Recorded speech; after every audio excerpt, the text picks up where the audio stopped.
Dollar का नुकसान हो चुका है। जी जी लेकिन पाकिस्तान और इंडिया की फौजें जो थी वो आमने सामने करीबन 11 महीने खड़ी रहीं, और अगर जी उनको जुर्रत नहीं हुई किसी को मैली आंख से देखने का पाकिस्तान की तरफ या कोई प्रैक्टिकल एक्शन लेने का, तो ये आपकी ये एटमी कुव्वत है जो अल्लाह ताला ने आपको अता की मियां नवाज शरीफ के तवज्जुह से और जी उसके उस बोल्ड फैसले से। क्योंकि जब तक ये आपके पास ये हथियार टेस्ट नहीं होते तो वो कंफर्म नहीं होते। क्योंकि आपने ठीक है, आपने एक चीज के तैयार कर ली है, मैंने खिलौना तैयार कर लिया है, मैंने एक कार तैयार कर लिया है, मैंने एक जहाज तैयार कर लिया। जब तक आप उसको टेस्ट नहीं करेंगे उस वक्त तक उसकी अहमियत और उसकी क्रेडिबिलिटी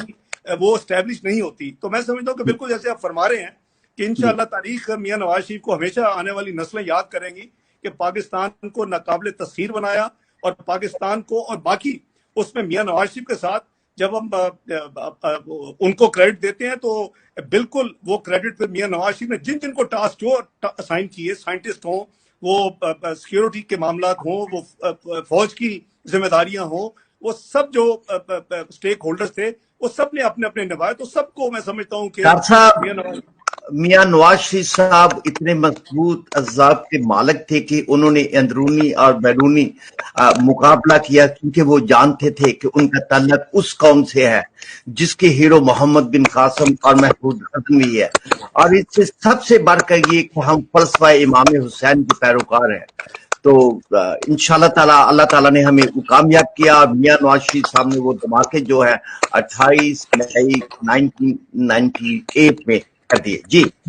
डॉक्टर साहब, आप एक WTO की एक मीटिंग भी हुई थी वहां पे, और आप उस वक्त वजीर तिजारत थे, तो आपकी उस मीटिंग में इंडिया के, चूंकि इंडिया को अभी थोड़ी देर हुआ था धमाके की हुए, तो आप उस मीटिंग में मौजूद थे, आपकी इंडिया के वजीर तिजारत से बात हुई थी? अच्छा, वो आप वर्ल्ड ट्रेड ऑर्गेनाइजेशन की मिनिस्ट्रियल मीटिंग की बात कर रहे हैं जी जी जो कि जिनेवा में हो रही थी इसी 14 दिन के दौरान। वो चूंकि